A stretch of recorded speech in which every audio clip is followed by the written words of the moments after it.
Sweden embassy ने VFS को higher किया है एज पर माई नॉलेज, जैसा कि बाकी कंट्रीज वीएफएस को हायर करती हैं कि आप वीजा एप्लीकेशन जो देंगे, चाहे आपने किसी भी कैटेगरी की वीजा एप्लीकेशन देनी है स्वीडन के लिए, तो आपने अपनी एप्लीकेशन वीएफएस के थ्रू सबमिट करनी है। अब वीएफएस में आप पहले अपॉइंटमेंट बुक करेंगे ऑनलाइन। शेंजन वीजा चाहे आप रोमानिया का अप्लाई करें, बुल्गारिया का अप्लाई करें, हंगरी का करें, जर्मनी का करें, इटली का करें, बेल्जियम का करें, नॉर्वे का करें, डेनमार्क का करें, स्वीडन का करें, ये सारे कंट्रीज एक जैसी प्रोफाइल आपसे रिक्वायर्ड करते हैं। यानी कि उनको भी पता है कि अगर आप स्वीडन का या नॉर्वे का या रोमानिया का विजिट वीजा लेके आएंगे तो आप दीगर 28-29 जो शेंजन के कंट्रीज हैं आप उनमें भी ट्रैवल करेंगे। अस्सलाम वालेकुम दोस्तों, मेरा नाम हाफिज उस्मान है और आप आइडियल वीजा के प्लेटफॉर्म से मुझे देख रही हैं। कैसे हैं आप सब? उम्मीद करता हूं आप सब खैर आफियत से होंगे। आज की वीडियो शेंजन वीजा के हवाले से काफी अरसे के बाद हम फिर बनाने जा रही हैं, क्योंकि खबर ही कुछ ऐसी है, स्वीडन एम्बेसी ने पाकिस्तान में 2 साल के बाद बिल आखिर अपनी सर्विसेज का आगाज कर दिया। अब आपको स्वीडन का Schengen visa, business visa, family visa या फिर वर्क वीजा, स्टडी वीजा, किसी भी तरह का वीजा अप्लाई करने के लिए पाकिस्तान से बाहर ट्रैवल करने की जरूरत नहीं है, बल्कि इस्लामाबाद में ही आप पाकिस्तान में बैठकर ही तमाम तरह की वीजा सर्विसेज हासिल कर सकते हैं। आज की वीडियो में हम स्वीडन के विजिट वीजा को इन डिटेल डिस्कस करेंगे, यानी कि सी कैटेगरी वीजा को। जैसा कि आप जानते हैं कि वीजा की जो कैटेगरीज हैं सी और डी, जो कि बहुत ज्यादा फेमस कैटेगरीज हैं। सी कैटेगरी वो वीजाज होते हैं जो कि लेस देन 90 डेज के वीजाज होते हैं, जिनमें visit visas, medical purpose visas, business visas होते हैं जो कि 90 दिन से कम के ड्यूरेशन के आपको मिलते हैं। दूसरी कैटेगरी होती है डी कैटेगरी वीजा। इनमें student visa, family reunion visa और वर्क वीजा, ये तीनों कैटेगरीज डी कैटेगरी में आती हैं, जो कि 90 दिन से प्लस के वीजाज होते हैं। तो ये अब आसानी हो गई है। पहले ये होता था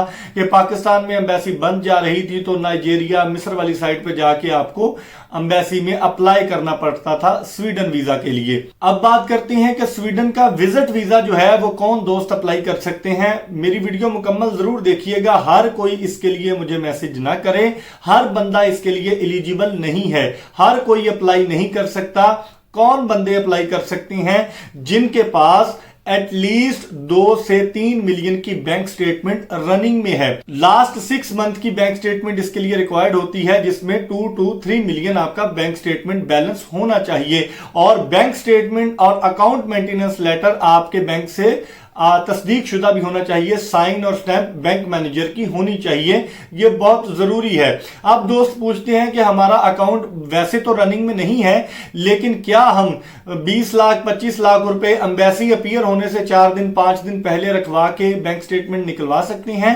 तो जी बिल्कुल नहीं, आप निकलवा सकते।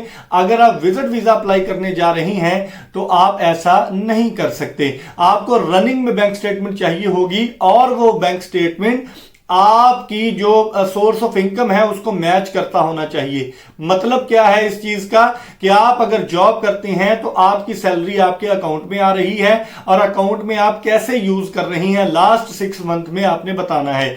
अगर आप बिजनेस करते हैं तो बिजनेस के डॉक्यूमेंट्स आपकी बैंक स्टेटमेंट के साथ मैच करने चाहिए। आपका एंटीएन टैक्स रिटर्न्स, उसको 2 साल की टैक्स रिटर्न्स जो साथ लगाएंगे वो आपके बैंक अकाउंट को मैच करनी चाहिए। आपने जितनी इनकम अपनी एंटीएन टैक्स रिटर्न्स में शो की है उतनी इनकम ही आपके बैंक अकाउंट के थ्रू वाजे होनी चाहिए, तब आपके वीजा लगने के चांसेस मैक्सिमम होंगे। शेंजन वीजा चाहे आप रोमानिया का अप्लाई करें, बुल्गारिया का अप्लाई करें, हंगरी का करें, जर्मनी का करें, इटली का करें, बेल्जियम का करें, नॉर्वे का करें, डेनमार्क का करें, स्वीडन का करें, ये सारे कंट्रीज एक जैसी प्रोफाइल आपसे रिक्वायर्ड करते हैं। यानी कि उनको भी पता है कि अगर आप स्वीडन का या नॉर्वे का या रोमानिया का विजिट वीजा लेके आएंगे तो आप दीगर 28-29 जो शेंजन के कंट्रीज हैं आप उनमें भी ट्रैवल करेंगे। तो वो ये चीज सबसे पहले देखते हैं। इन सब कंट्रीज का विजिट वीजा का रूल एक ही है, डॉक्यूमेंट्स एक जैसे ही रिक्वायर्ड करते हैं, एक आध डॉक्यूमेंट का फर्क हो सकता है।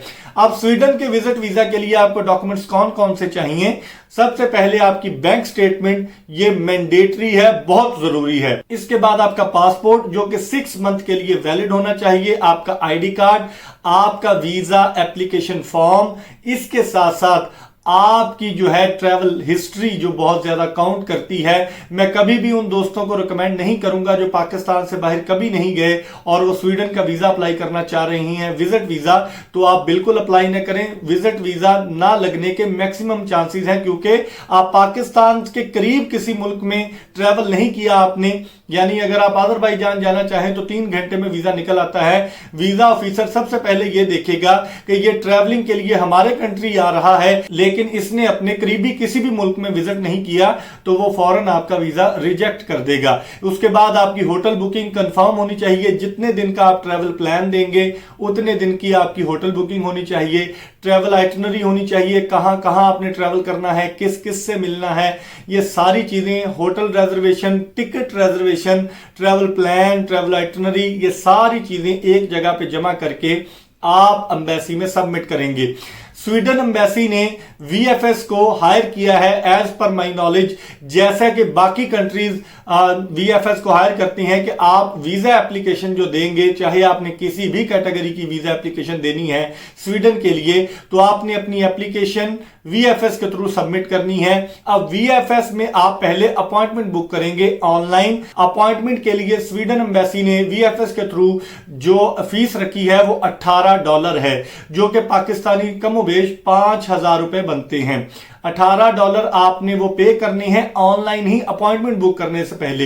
याद रखें, एम्बेसी की फीस आप बाई हैंड पे करेंगे जाके, ये वीएफएस की फीस है जो कि $18 है, आप वो पे करेंगे, उसके साथ आपकी अपॉइंटमेंट बुक हो जाएगी। अपॉइंटमेंट बुक करने के बाद आप अपने बकिया डॉक्यूमेंट्स विजिट वीजा के लिए रेडी करेंगे, जिसमें आपकी बैंक स्टेटमेंट, आपका एफआरसी, एमआरसी, इसके साथ साथ hotel booking, travel itinerary, travel plan, ticket reservation, travel insurance, ये सारी चीजें आपने प्रोवाइड करनी है। और मैं फिर आप दोस्तों को बताता चलूं कि वो दोस्त ये वीजा अप्लाई न करें जिन्होंने कभी पाकिस्तान से, इंडिया से, बांग्लादेश से बाहर ट्रैवल नहीं किया।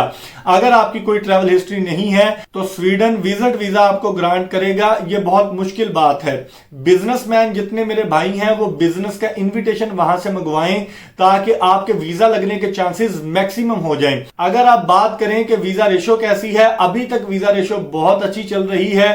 टाइम ड्यूरेशन कितना है, प्रोसेसिंग टाइम, एम्बेसी जो टाइम ले रही है हालिया दिनों में कमोबेश 2 से 2.5 महीने में आपका रिस्पांस आ जाता है। तो आपने जो अपना ट्रैवल प्लान बनाना है वो आपने 2 से 3 महीने बाद का बनाना है, ताकि अगर आपकी एप्लीकेशन का जवाब आने में टाइम ज्यादा भी लगता है तो आपको किसी किस्म की दिक्कत का सामना ना करना पड़े। बिजनेस वाले बिजनेस का इनविटेशन मंगवा लें। इसके साथ साथ जो फैमिली जिन दोस्तों की वहां पे मौजूद है वो अपनी फैमिली का इनविटेशन मंगवाएं, उनके घर का रेंट एग्रीमेंट मंगवाएं, ताकि एम्बेसी को आप ये बता सकें कि हम अपनी फैमिली को विजिट करना चाह रही हैं, तो वो आपको वीजा आसानी से ग्रांट कर दें। तो ये थी आज की वीडियो। जो लोग वर्क वीजा अप्लाई करना चाहते हैं, वर्क वीजा के लिए स्वीडन के वर्क वीजा का मैकेनिज्म, निजाम थोड़ा सा डिफरेंट है। उसका क्या निजाम है उस पर मेरी ऑलरेडी एक वीडियो मौजूद है। मैं कोशिश करूंगा कि डिस्क्रिप्शन में आपको उस वीडियो का लिंक प्रोवाइड कर दूं, ताकि आप स्वीडन का वर्क वीजा अगर अप्लाई करना चाहती हैं तो आप कैसे कर सकती हैं, जॉब कैसे सर्च कर सकती हैं, आपको डिस्क्रिप्शन में लिंक मिल जाएगा। आप उसके जरिए से वो वीडियो भी देख सकते हैं। सेमी स्किल्ड लोग, अनस्किल्ड कैटेगरी के लोग बिल्कुल स्वीडन का वर्क वीजा अप्लाई करने का ना सोचें। हाईली क्वालिफाइड लोग जो हैं वो स्वीडन का वर्क वीजा अप्लाई करें, क्योंकि सेमी स्किल्ड या अनस्किल्ड कैटेगरी को स्वीडन वर्क वीजा प्रोवाइड नहीं करता। वर्क वीजा की डिटेल्स मैंने वीडियो में प्रोवाइड कर दी हैं। विजिट वीजा की प्रोफाइलिंग अगर आप हमसे करवाना चाहती हैं, फाइल रेडी करवाना चाहती हैं, वीजा की गारंटी कोई नहीं देता, हम अपने प्रोसेसिंग करने के चार्जेस लेंगे। तरीकाकार मैंने आप दोस्तों को पहले बता दिया है। कोशिश करें कि आप अपनी फाइल खुद रेडी करें। किसी भी किस्म की अगर आपकी कोई क्यूरी हो, नीचे कमेंट बॉक्स में आप सवाल कर सकते हैं, व्हाट्सएप पर कॉन्टैक्ट करके पूछ सकते हैं। इंशाल्लाह मैं पूरी कोशिश करूंगा कि आपके सवाल का जवाब दे सकूं। तो मैं उम्मीद करता हूं आपको सारी बातों की समझ आ गई होगी। अगर कोई बात रह गई हो, समझ ना आई हो, तो आप मैसेज करके सवाल कर सकते हैं। तो कल तक की वीडियो के लिए अपने मेजबान हाफिज उस्मान को इजाजत दीजिए। दुआओं में जरूर याद रखिएगा। अल्लाह निगहबान।